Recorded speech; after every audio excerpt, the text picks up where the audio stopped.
अस्सलाम वालेकुम।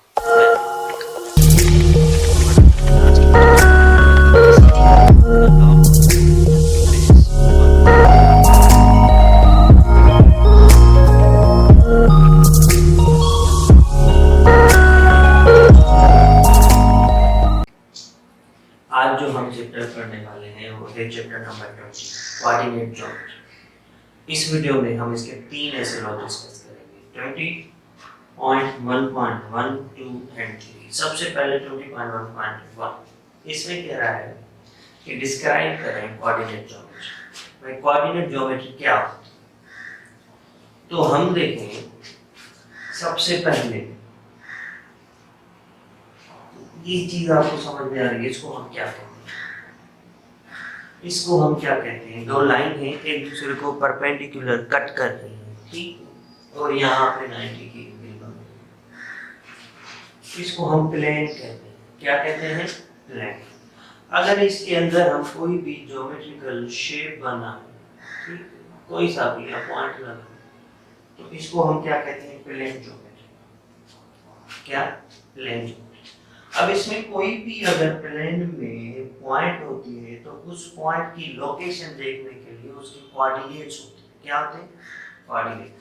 एक कोऑर्डिनेट को हम क्या कहते हैं? एक्स एक्सिस, और दूसरे को हम क्या कहते हैं? Y axis. मतलब इस पॉइंट की जो वैल्यू होगी वो ऐसे होगी, एक्स का मान वहां से हमें पता लगेगा इस ऑर्डर पेयर से कि भाई इस पॉइंट की लोकेशन कौन सी है। ये फर्स्ट क्वाड्रेंट में, सेकंड में, थर्ड में है, फोर्थ में, कहाँ पे है, ठीक है, वो कहाँ से कोऑर्डिनेट्स है। तो प्लेन में जो ज्योमेट्रिकल शेप बनाते हैं उनके क्या होते हैं? हर पॉइंट के कोई कोऑर्डिनेट्स होते हैं। इसको हम क्या कहते हैं? Coordinate geometry. क्या कहते हैं? Coordinate geometry. इसको हम कार्टियन प्लेन भी कहते हैं। अब कार्टियन प्लेन इसको हम क्यों कहते हैं? क्योंकि आपको पता है कि जो ऑर्डर पेयर है वो हमें कहाँ से मिलता है? जब हमारे पास दो शेप्स हों, उसकी जब हम कार्टियन प्रोडक्ट करते हैं तब वहां से हमें जो है ऑर्डर पेयर्स के सेट मिलते हैं, ठीक। तो इसको हम क्या कहते हैं? कार्टियन प्लेन भी कहते हैं। और कोऑर्डिनेट ज्योमेट्री क्यों कहते हैं? क्योंकि प्लेन में हम ज्योमेट्रिकल शेप बना रहे हैं और जो ज्योमेट्रिकल शेप में हर पॉइंट के कोऑर्डिनेट्स होते हैं एक्स और वाई, इसलिए हम इसको क्या कहते हैं? कोऑर्डिनेट ज्योमेट्री कहते हैं। मैंने काफी सिंपल सम बताने की कोशिश की है, ज्यादा मैं उसमें नहीं गया, ठीक। उम्मीद है अब आपको समझ में आ गया कि भाई कोऑर्डिनेट ज्योमेट्री क्या होती है। उसके बाद हमारे पास है एसएलओ 20.1.2। इसमें कह रहा है कि भाई आप फाइंड करें डिस्टेंस फार्मूला। अब इसमें क्या है? सबसे पहला टॉपिक होता है कि भाई इस कोऑर्डिनेट ज्योमेट्री में किसी भी दो पॉइंट्स के बीच में आप डिस्टेंस मालूम। इस कोऑर्डिनेट ज्योमेट्री में क्या होता है? हमारे पास ये होता है कि कोई भी दो पॉइंट्स होते हैं उनके बीच में डिस्टेंस मालूम करें कि भाई इन दोनों पॉइंट्स के बीच में डिस्टेंस कितना है। और वो डिस्टेंस बताने के लिए हमें सबसे पहले फार्मूला ढूंढना हो कि वो कौन सा फार्मूला है जहां से हमें डिस्टेंस मिल सकता है। तो हम आते हैं अब डिस्टेंस फार्मूला कि डिस्टेंस फार्मूला हम कैसे फाइंड करें। जैसे ही मिल जाएगा तो हमें आसान है दो पॉइंट्स का डिस्टेंस फाइंड करना। तो डिस्टेंस फार्मूला के लिए सपोज करें हमारे पास यहाँ पे दो पॉइंट है, एक है पॉइंट P और दूसरी है पॉइंट Q। इसको मैं कहता हूँ पॉइंट P और इसको हम कहते हैं पॉइंट Q। अब मुझे कहा गया है कि इस पॉइंट P से लेके Q तक का आप जो है वो डिस्टेंस बताओ।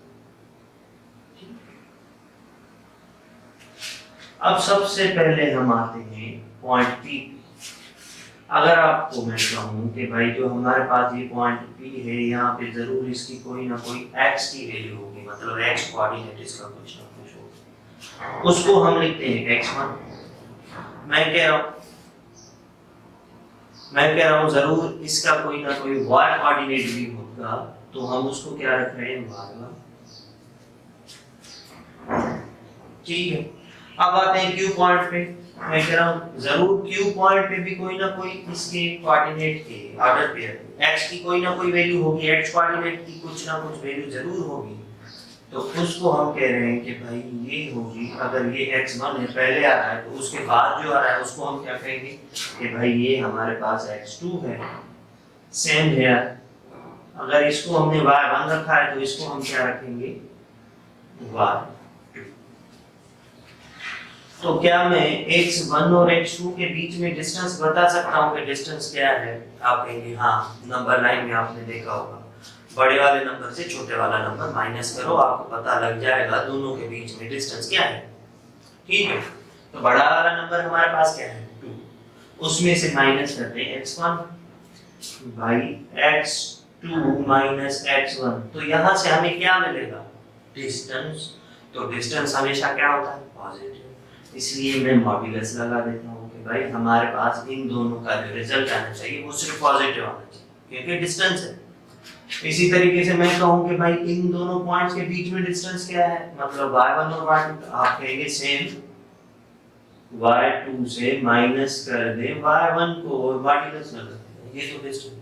अब ये तो डिस्टेंस x कोऑर्डिनेट और y कोऑर्डिनेट का हो गया, मुझे तो वो नहीं चाहिए, हमें डायरेक्ट p और q का चाहिए, मुझे p का x कोऑर्डिनेट का और y कोऑर्डिनेट का डिस्टेंस नहीं चाहिए। तो अब हम थोड़ा सा चालाकी अपनाएंगे। अब देखें, जितना डिस्टेंस x1 और x2 का यहाँ से है, क्या सेम उतना ही डिस्टेंस यहाँ से भी होगा? ये चीज और ये चीज दोनों क्या है, सेम है। तो जितना डिस्टेंस y1 और y2 का यहाँ से लेके यहाँ तक है, क्या उतना ही डिस्टेंस यहाँ तक भी होगा? ठीक है, तो मतलब ये हमारे पास हो जाएगा y2 माइनस y1 डिस्टेंस, और ये जो डिस्टेंस हो जाएगा वो क्या हो जाएगा, x2 माइनस x1, सेम वही बात। ठीक है, अब इस शेप को आपको देखें तो कोई चीज आपको याद आ रही है, ट्रायंगल, और ये एंगल कौन सी बनेगी, राइट एंगल। अगर ये राइट एंगल है तो ये क्या होता है, हाइपोटेन्यूज। अब आपको ट्रायंगल का बेस भी पता है, परपेंडिकुलर भी पता है, आपको क्या फाइंड करना है, P से लेके Q तक, और वो क्या है, हाइपोटेन्यूज। अब पाइथागोरस थ्योरम, उसने कहा था कि ट्रायंगल की दो साइड पता हो तो तीसरी पता लगा सकते हैं जब 90 डिग्री वाली एंगल हो, राइट एंगल ट्रायंगल। तो अब आएंगे पाइथागोरस थ्योरम में, भाई hypotenuse square is equal to base square plus perpendicular square. ठीक है, चलो भाई हाइपोटेन्यूज हमें फाइंड करना है, वो क्या है, P से लेके Q तक का डिस्टेंस, मतलब PQ square is equal to base हमें पता है वो क्या है भाई, x2 minus x1 square plus perpendicular, भाई परपेंडिकुलर भी पता है वो क्या है, y2 माइनस y1 स्क्वायर। अब क्या करें, अब हम देखेंगे कि भाई हमें P और Q का डिस्टेंस चाहिए, लेकिन ये तो स्क्वायर है, तो अब क्या करेंगे, स्क्वायर खत्म करेंगे। स्क्वायर खत्म करने के लिए रूट बोथ साइड देंगे, स्क्वायर रूट बोथ साइड्स। तो हमारे पास क्या हो जाएगा, जब स्क्वायर रूट देंगे तो ये PQ स्क्वायर रूट में आ जाएगा। ठीक है, और यहाँ पे हमारे पास क्या हो जाएगा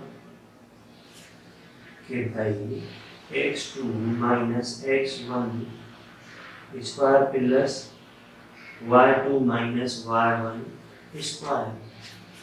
ये स्क्वायर रूट के साथ कैंसिल, लेकिन ये कैंसिल नहीं कर सकते, क्यों, क्योंकि बीच में दो अलग अलग टर्म्स हैं और उनके बीच में प्लस या माइनस की साइन प्लस है, तो अब रूट जो है वो प्लस की साइन के ऊपर भी है, तो अब डायरेक्ट कैंसिल नहीं होगा। हाँ, ये दोनों के ऊपर होल स्क्वायर होता तो फिर कैंसिल कर सकते। अब क्या करेंगे, हमारे पास P पॉइंट से Q पॉइंट का डिस्टेंस बराबर है x2 minus x1 whole square plus y2 minus y1 whole square. ठीक है, ये हमारे पास डिस्टेंस फार्मूला। अब आप में से किसी ने नोट किया होगा कि यहाँ पे आपने मॉड्यूलस की साइन लगा दी है और इधर इसको ब्रैकेट में कन्वर्ट कर दिया, वाई क्यों? ये इसलिए है कि भाई मॉड्यूलस इसलिए लगाया था क्योंकि हमें डिस्टेंस पॉजिटिव चाहिए। ठीक है, अब यहाँ पे क्या हो गया, स्क्वायर हो गया, अंदर चाहे पॉजिटिव की वैल्यू हो चाहे नेगेटिव, जब आप उसका स्क्वायर सॉल्व करेंगे तो हमेशा रिजल्ट क्या आएगा? पॉजिटिव। मतलब अंदर इधर माइनस का आंसर आए या प्लस का है। जब आप उसका स्क्वायर सॉल्व करोगे तो हमेशा आंसर क्या आएगा? पॉजिटिव। तो इसलिए मुझे मॉड्यूलस लिखना लाजमी नहीं लगा। आप लिख सकते ब्रैकेट की जगह पे मॉड्यूलस भी लगा सकते हैं, नहीं तो आप ब्रैकेट लगा सकते हैं। अब इससे कोई फर्क नहीं पड़ेगा क्योंकि स्क्वायर में उसका फर्क जो था वो खत्म कर दिया। मतलब अब यहां से भी हमें पॉजिटिव लिखना है। ये हो गया डिस्टेंस फार्मूला। हमने डिस्टेंस फाइंड कर लिया। तो डिस्टेंस फार्मूला। अब हमें कह रहा है कि एसएलओ नंबर 20.1.3 में कि भाई किसी भी दो पॉइंट्स के बीच में डिस्टेंस फाइंड कर। अब आते हैं हम डिस्टेंस फाइंड कर। तो अब हमारे पास ये दो पॉइंट्स हैं और हमें इनका डिस्टेंस फाइंड करना है। सर ये पॉइंट्स तो नहीं है, ये तो आर्डर पेयर है। हाँ आर्डर पेयर है, लेकिन आर्डर पेयर हमें क्या बताता है? कार्टेशियन प्लेन में आर्डर पेयर एक पॉइंट को शो करता है कि ये पॉइंट के कोऑर्डिनेट्स हैं, ये यहाँ पे पॉइंट है। तो ये हमारे पास एक पॉइंट है, यहाँ पे कार्टेशियन प्लेन है।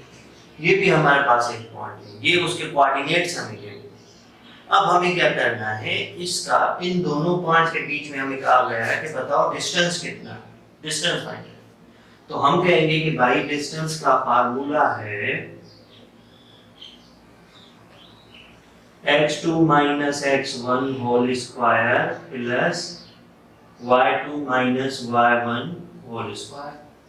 अब अप्लाई करेंगे फार्मूला। भाई हमें डिस्टेंस चाहिए a से लेके b तक, तो a से लेके b तक का डिस्टेंस मॉड्यूलस दे रहे हैं, इसका मतलब distance is equal to x2। अब x2 क्या रखें? x1। आप क्या करें? पहली पॉइंट को ये x1 ये y1 ये x2 ये y2, आपकी मर्जी है। भले इसको x2 y2 रखें, इसको x1 y1 रखें। अब क्या है? x2 मतलब 3 माइनस x1 मतलब 2 स्क्वायर प्लस y2 क्या है? -6 माइनस y1 भी -6 है। तो अब हम क्या करेंगे? ये -6 रख दिया, ठीक है, क्योंकि ये -6 है इसका और 8 माइनस फार्मूला का। अब इसको सिंपलीफाई करें हम कि भाई ए बी का डिस्टेंस बराबर है 3 में से 2 गया 1 का square 1 square plus -6 minus into minus plus 6 square. ठीक है, अब हमारे पास हो गया A B is equal to 1 का स्क्वायर 1 प्लस 6 माइनस का 6 प्लस का, तो क्या बचेगा? 0। 0 का स्क्वायर 0, तो हमारे पास सिर्फ क्या बच गया? 1। तो 1 एक परफेक्ट स्क्वायर नंबर है, वो रूट से बाहर आ सकता है। मतलब a से लेके b तक का जो डिस्टेंस है वो बराबर है 1 यूनिट। किसके बराबर है? 1। अब हमने ये पॉइंट्स फाइंड, ठीक। हर पॉइंट जो आपके पास होगी जरूर उसके दो कोऑर्डिनेट होंगे।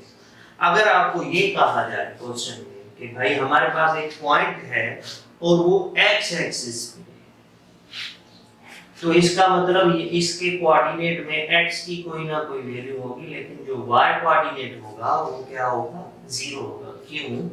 क्योंकि x एक्सिस के ऊपर हमेशा y क्या होता है? 0 होता है। अगर आपको कहा जाए कि हमारे पास एक पॉइंट है और वो y एक्सिस पे, तो इसका मतलब इस y एक्सिस पे हमेशा x की वैल्यू क्या होती है? 0। अब जरूर इसकी कोई ना कोई y की वैल्यू, क्योंकि ये ओरिजिन है, यहाँ पे दोनों कोऑर्डिनेट 0 होते हैं, ठीक है। तो यहाँ से आप ऊपर जाएं या राइट लेफ्ट जाएं या नीचे जाएं। अब राइट लेफ्ट मूव करेंगे तो y 0, ऊपर नीचे आएंगे तो x 0, ओरिजिन के ऊपर से, ठीक है, ओरिजिन से। तो x एक्सिस पे हमेशा y कोऑर्डिनेट 0 होता है और y एक्सिस पे हमेशा x कोऑर्डिनेट 0 होता है, ये याद रखने की जरूरत है, ठीक है। अगर हमारे पास ये क्वेश्चन होता कि भाई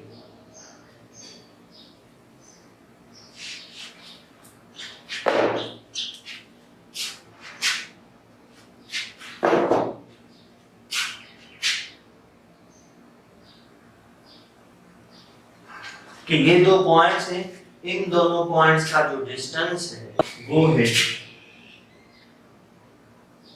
1।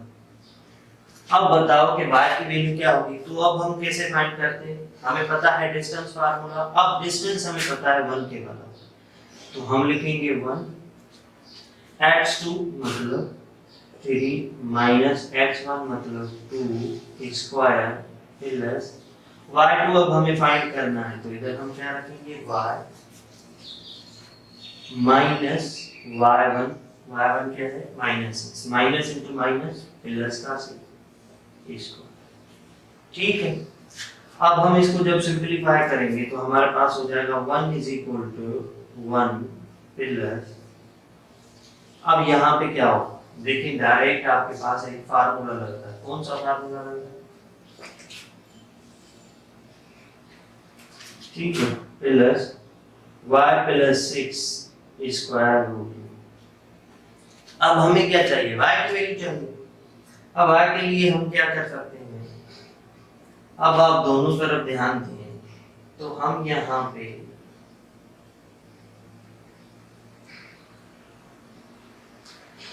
y की वैल्यू फाइंड करने के लिए सबसे पहले हमें रूट खत्म करना। तो रूट खत्म करने के लिए क्या हम लिख सकते हैं, स्क्वायर बोथ साइड। जब हम स्क्वायर दोनों तरफ देंगे तो ये 1 का स्क्वायर हो जाएगा इज इक्वल टू यहाँ पे 1 plus y plus 6 whole square और इसके ऊपर स्क्वायर। तो ये स्क्वायर रूट के साथ cancel, 1 is equal to 1 plus y plus 6 square. ये 1 प्लस का इधर लेके आएंगे तो क्या हो जाएगा, माइनस का। तो हमारे पास क्या हो जाएगा इस तरफ 0 is equal to y plus 6 whole square. हमें स्क्वायर की वैल्यू नहीं चाहिए, हमें सिर्फ y की वैल्यू चाहिए। तो हम क्या करेंगे, फिर स्क्वायर खत्म करना है। इधर रूट खत्म करना था, अब इधर क्या करना है, स्क्वायर खत्म करना है। तो हम क्या करेंगे, square root both side, square root both side. तो हमारे पास क्या होगा, 0 का स्क्वायर 0 स्क्वायर रूट, सॉरी 0 का स्क्वायर रूट क्या होगा, 0 ही होगा। और इधर हमारे पास क्या हो जाएगा, y प्लस 6 होल स्क्वायर, ये रूट स्क्वायर में cancel. 0 is equal to y plus 6। अब 6 प्लस का इधर लेके आए minus, y is equal to -6, y की वैल्यू मिल गई -6। ठीक है, थोड़ा सा लेंथी प्रोसेस था क्योंकि हमें पहले रूट खत्म करना था। जैसे ही रूट खत्म कर दिया फिर हमें स्क्वायर भी खत्म करना था, तो इसलिए एक दफा रूट बोथ साइड किया, एक दफा स्क्वायर बोथ साइड किया। ठीक, और हमें y की वैल्यू मिल गई। मैंने सेम प्रॉब्लम लिया, पहले उसका डिस्टेंस फाइंड किया, फिर उसमें हमने सपोज किया कि a कोऑर्डिनेट गिवन नहीं है, वो कैसे फाइंड करें। अब आपको डिस्टेंस फार्मूला समझ में आ गया होगा। ठीक।